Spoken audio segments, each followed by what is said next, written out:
அதிகாரம் 25, 26, 27. என் மீட்பர் உயிரோடு இருக்கிறார் என்றும் அவர் கடைசி நாளில் பூமியின் மேல் நிற்பார் என்றும் நான் அறிந்திருக்கிறேன். என் மீட்பர் உயிரோடு இருக்கிறார் என்றும் அவர் கடைசி நாளில் பூமியின் மேல் நிற்பார் என்றும் நான் அறிந்திருக்கிறேன். இந்த என் தோல் முதலானவைகள் அழுகி போன பின்பு நான் என் மாம்சத்தில் இருந்து தேவனை பார்ப்பேன். அவரை நானே பார்ப்பேன். அந்நிய கண்கள் அல்ல, என் கண்களே அவரை காணும். இந்த வாஞ்சையால் என் உள்ளிந்திரியங்கள் எனக்குள் சோர்ந்து போகிறது. ஹல்லேலூயா, ஹல்லேலூயா. இரண்டாவது யோவான் எழுதின சுவிசேஷம் 4ஆம் அதிகாரம் 42 ஒருத்தர் வாசிக்கும்படி அன்பை கேட்டுக்கொள்கிறேன். Fourth chapter verses 42.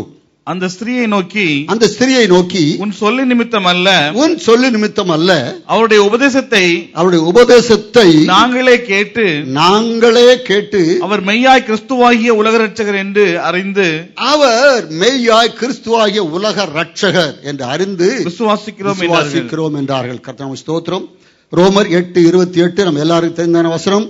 அன்றியும் அவர் தீர்மானத்தின்படி அழைக்கப்பட்டவர்கள் அவருடைய அன்புகளுக்கு சகலமும் நன்மைக்கு ஏதுவாக நடக்கிறது அல்லது நடத்துகிறார். கர்த்தருக்கு ஸ்தோத்திரம். 2 கொரிந்தியர் 5ஆம் அதிகாரம் 1. நமக்கு ஒரு நம்பிக்கை, ஒரு விசுவாசம், நமக்கு நித்திய ஜீவன் உண்டு.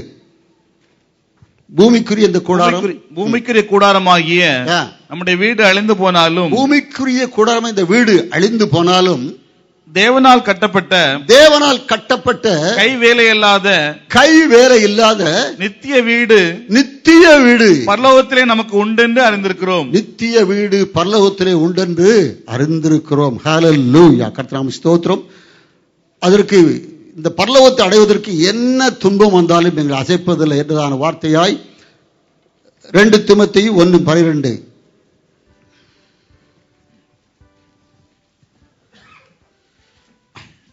அது நிமித்தம் நான் இந்த பாடுகளையும் அனுபவிக்கிறேன். ஆயினும் நான் வெட்கப்படுகிறதில்லை.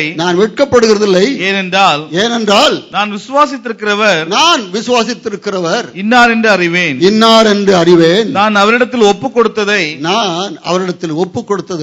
அவர் அந்நாள் வரைக்கும் காத்துக்கொள்ள வல்லவராயிருக்கிறார் என்று நிச்சயித்தும் இருக்கிறேன். கர்த்தருக்கு ஸ்தோத்திரம். ஹல்லேலூயா. இப்படி நிச்சயித்திருக்கிற நான் ஆண்டவர் எவ்வாறு நான் சந்திக்க போகிறேன் என்பதாய் 1 யோவான் 3:2 வாசிக்கலாம். பிரியமானவர்களே, இப்பொழுது தேவனுடைய பிள்ளைகளாக இருக்கிறோம். இனி எவ்விதமாக இருப்போம் என்று இன்னும் வெளிப்படவில்லை. ஆனாலும் அவர் வெளிப்படும் போது அவர் இருக்கிற வண்ணமாகவே நாம் அவரை தரிசிப்பதால் அவருக்கு ஒப்பாயிருப்போம் என்று அறிந்திருக்கிறோம். அவர் இருக்கிற வண்ணமாகவே நாம் அவரை தரிசிப்பதனால் அவருக்கு ஒப்பாயிருப்போம் என்று அறிந்திருக்கிறோம். கர்த்தருக்கு ஸ்தோத்திரம். அந்த குமாரனுடைய சாயலுக்கு ஒப்பாய் மாறுவதற்கு நம்முடைய வாழ்க்கையில் இருக்க வேண்டிய முதல் காரியம் நாம் மற்றவரிடத்தில் அன்பு கூறுகிறவர்களாக இருக்க வேண்டும். கர்த்தருக்கு ஸ்தோத்திரம். அதே 3ஆம் அதிகாரம் 14ஆம் வசனம் விதமாய் சொல்லுது, நாம் சகோதரரிடத்தில் அன்பு கூறுகிறபடியால் மரணத்தை விட்டு நீங்கி ஜீவனுக்குட்பட்டு இருப்போம் என்று அறிந்திருக்கிறோம். சகோதரிடத்தில் அன்பு கூறாதவன் மரணத்திலே நிலை கொண்டிருக்கிறான். சகோதரர் பயக்கிற எவனும் மனுஷ கொலைபாதகனாக இருக்கிறான். கர்த்தருக்கு ஸ்தோத்திரம். ஹல்லேலூயா. ஏன் முதல்ல அது எல்லாத்தையும் வாசித்துன்னு சொன்னா, சப்போஸ் நேரம் இல்லாட்டா நான் சொல்ல வந்த காரியம் உங்களுக்கு அது முற்றுப்பெறாது இருந்தனால நான் அதை முதலாவது சொல்லிவிட்டேன். கர்த்தருக்கு ஸ்தோத்திரம். முதலாவது யோபு 19:25. என் மீட்பர் உயிரோடு இருக்கிறார் என்றும் கடைசி நாளில் பூமியின் மேல் நிற்பார் என்றும் நான் அறிந்திருக்கிறேன். இந்த தோல் முதலான அழுகி போன பின்பு நான் என் மாம்சத்திலிருந்து தேவனை பார்ப்பேன். ஹல்லேலூயா. அவரை நானே பார்ப்பேன், அந்நிய கண்கள் அல்ல. ஹல்லேலூயா, ஹல்லேலூயா. நானே பார்ப்பேன். ஹல்லேலூயா. இந்த சரீரத்தில் இருக்கிறதா எல்லா விதமான மாமிசம் அழுகி போனாலும் இது சொல்லும் போது அந்த யோபனுடைய நிலைமை எப்படி இருந்தது? அழுகிதான் போயிருந்தது. ஹல்லேலூயா, ஹல்லேலூயா. அந்த நிலைமை விட அவர் மரிக்கும் போது அது எல்லாம் அழிந்து போகும். ஹல்லேலூயா. ஆத்துமா எப்பொழுதும் ஜீவிக்கிற ஒன்று நித்தியத்திலே அது ஜீவிக்கும், இல்லாவிட்டால் அது பாதாளத்திலே அது ஜீவிக்கும். கர்த்தாம் ஸ்தோத்திரம். ஆனால் தேவன் கொடுத்த ஆவி தன்னை தந்த ஆண்டவரிடத்திலே அது போகும். ஹல்லேலூயா, கர்த்தாம் ஸ்தோத்திரம். இந்த யோபனுடைய நிலைமை ஒரு நிமிடம் எல்லாருக்கும் தெரிந்தான காரியம், அதிகமாக சொல்ல விரும்பவில்லை. அவர் எத்தனை விதமான சோதனைக்குள்ளாய், எத்தனை விதமான கஷ்டத்துக்குள்ளாய் இருந்தார் என்று பார்க்கிறோம். கர்த்தாவே ஸ்தோத்திரம். அவரிடத்திலே இனியும் சோதிப்பதற்கு, இனியும் வருத்துவதற்கு அவருடைய வாழ்க்கையிலோ அவருடைய சரீரத்தில் வேறு ஒன்றும் இருக்க முடியாது. ஹல்லேலூயா, ஹல்லேலூயா. தன்னுடைய பிள்ளைகளை, சொத்துக்களை, குடும்ப சுகத்தை, குடும்ப உறவுகள் எல்லாவற்றையும் இழந்து போனார். அது மாத்திரம் இந்த உலகத்தில் எல்லா ஐஸ்வர்யத்தையும் இழந்து போனார். அது மாத்திரம் எல்லாம் ஆனாலும் பரவாயில்ல, ஆனால் தன்னுடைய ஹெல்த்தையும் அவர் இழந்து போனார். ஹல்லேலூயா, எல்லாத்திலும் சம்திங் இஸ் லாஸ், சம்திங் ஆனால் your health is loss, everything is loss என்று சொல்லி இந்த உலக பிரகாரம் அநேக காரியங்கள் சொல்வதை கேட்கிறோம். அந்த நிலைமையில யோபு ஆண்டவரை பார்த்து சொல்கிறார். ஆண்டவரே, என் மீட்பர் உயிரோடு இருக்கிறார். ஹல்லேலூயா. கடைசி நாள் அவர் பூமியின் மேல் நிற்பார். என் கண்களே அதை காணும். ஹல்லேலூயா. அந்நிய கண்கள் அல்ல, என் கண்களே காணும். கர்த்தாவே ஸ்தோத்திரம். ஆண்டவரால் ரட்சிக்கப்பட்டிருக்கிற கர்த்தருடைய ஜனமே, இன்னும் ரட்சிக்கப்பட விரும்புகிற கர்த்தருடைய பிள்ளைகளே, ஒன்று அறிந்து கொள்ளுங்கள், என் மீட்பர் உயிரோடு இருக்கிறார். ஹல்லேலூயா. கரங்களை தட்டி ஆண்டவர் மகிமைப்படுத்து. என் மீட்பர் உயிரோடு இருக்கிறார். ஹல்லேலூயா. மீட்பர் உயிரோடு இருக்கிறார். கர்த்தாவே ஸ்தோத்திரம். நாம் ஆராதிக்கிற ஆண்டவர் அவர் மரித்த தேவன் அல்ல, பேசாத தேவன் அல்ல, கல்லோ மண்ணோ அல்ல, அவர் ஜீவிக்கிற ஆண்டவர். ஹல்லேலூயா, ஹல்லேலூயா. அவர் உயிர்த்தெழுந்த தேவன். ஹல்லேலூயா. அவர் நமக்காக சிலுவையில் அடிக்கப்பட்டு மரித்தது உண்மை, அவர் அடக்கம் பண்ணப்பட்ட உண்மை. ஆனால் 3ஆம் நாளில் தேவனாகிய கர்த்தர் பரிசுத்தாவின் வல்லமையால் அவர் உயிரோடு எழுப்பினார். ஹல்லேலூயா. அதை நாம் விசுவாசிக்கிறோம், நாம் அறிந்திருக்கிறோம். ஹல்லேலூயா. வெளிப்படுத்துகிற விசேஷம் 1ஆம் அதிகாரம் 6, 7, 8, 18 வாசிக்கும்படியான அன்பாய் கேட்டுக்கொண்டு. ஆதியாகமம் 1ஆம் அதிகாரம் 6, 7, 8, 18. நம்மிடத்தில் அன்பு கூர்ந்து, Revelation chapter 1, 6, 7, 8 and 18.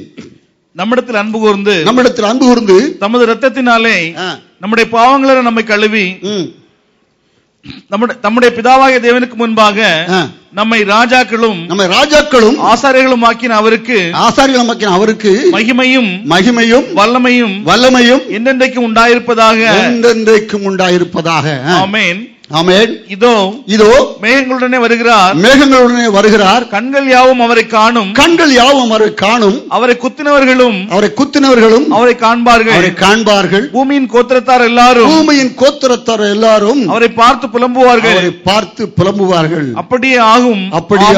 ஆமென். இருக்கிறவரும் இருந்தவரும் வருகிறவருமாகிய சர்வ வல்லமையுள்ள கர்த்தர் நான் அல்பாவும் ஒமேகாவும் ஆதியும் அந்தமுமாயிருக்கிறேன் என்று திருவுளம் பற்றுகிறார்.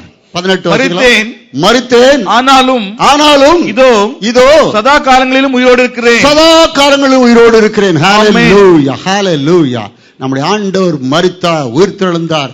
அவர் சதா காலம் அவர் உயிரோடு இருக்கிற ஆண்டவர். ஹல்லேலூயா, ஹல்லேலூயா. கர்த்தருக்கு ஸ்தோத்திரம். ஆண்டவர் உயிர்த்தெழுந்த போது அவர் தேடி சென்றார். சீசர்களையும் ஸ்திரீகளையும் பார்த்து சொன்னார், அவர் உயிர்த்தெழுந்த ஆண்ட இயேசுவை நீங்கள் மரித்தோரிடத்தில் தேடுகிறது என்ன? ஹல்லேலூயா. இன்றைக்கும் அநேகர் நம்முடைய வாழ்க்கையில ஆண்டவர் விசுவாசிக்கிற நாம், ஆண்டவர் உயிரில்லாத போது நம்ம விசுவாசிக்கிறோம். இது நடக்குமோ நடக்காதோ, எப்படி ஆகுமோ என்று சொல்லி சந்தேகப்படுகிற ஒரு கூட்டம் நம்மிடத்தில் உண்டு. ஹல்லேலூயா. அப்படிலாம் அருமையானவர்களே, நம்முடைய ஆண்டவர் நேற்றும் என்றும் மாறாத ஆண்டவர். அவர் ஆல்பாவும் ஒமேகாவுமானவர். ஹல்லேலூயா, ஹல்லேலூயா. இன்றைக்கும் ஜீவிக்கிற ஆண்டவர், இன்றைக்கு பேசுகிற தேவன். ஹல்லேலூயா, ஹல்லேலூயா. ஜபத்திலே உண்மையாய் தரித்திருக்கும் போது, உண்மையாய் அவர் தேடும் போது கர்த்தர் நம்மோடு கூட இடைபடுவார். ஹல்லேலூயா. உண்மையாய் தம்மை தேடும் யாவருக்கு கர்த்தர் சமீபமாய் இருக்கிறார். ஹல்லேலூயா. இந்த வேதத்தை வாசிக்கும் போது இந்த ஜீவனுள்ள வார்த்தைகள் நம்மோடு கூட இடைபடும். ஆமென், ஹல்லேலூயா. இது ஜீவனுள்ள வார்த்தைகள், இது நமக்கு ஜீவனை தரும், பலனை தரும், ரட்சிப்பை தரும். ஹல்லேலூயா. அதனால அருமையானவர்களே, நம்முடைய ஆண்டவர் முதலாவது அறிந்து கொள்ள வேண்டியதான ஒரு பெரிய ஒரு சத்தியம், என் மீட்பர் உயிரோடு இருக்கிறார். ஹல்லேலூயா, ஹல்லேலூயா. நம்ம ஆண்டவர் உயிரோடு இருந்தார் சொன்னா, அவர் விசுவாசிக்கிற நாமும் கிறிஸ்து நமக்குள்ள இருப்பார்னு சொன்னால், நாம் அல்ல, கிறிஸ்துவே ஜீவிக்கிறார். ஹல்லேலூயா. கிறிஸ்து எனக்குள் ஜீவிக்கிறார். நானே அவர் ஜீவிக்கிற வாசம் பண்ணுகிற ஆலயமா இருக்கிறோம் என்று வேதம் சொல்கிறது. ஹல்லேலூயா. எத்தனை பேர் அதை விசுவாசிக்கிற ஆண்டவருடைய ஆலயம் சொல்லி? ஹல்லேலூயா. அனைவருடைய கரங்கள் நாம் உயர்த்தப்படாமல் இருக்கு. விசுவாசிகள், நான் ஆண்டவருடைய ஆலயம். ஹல்லேலூயா.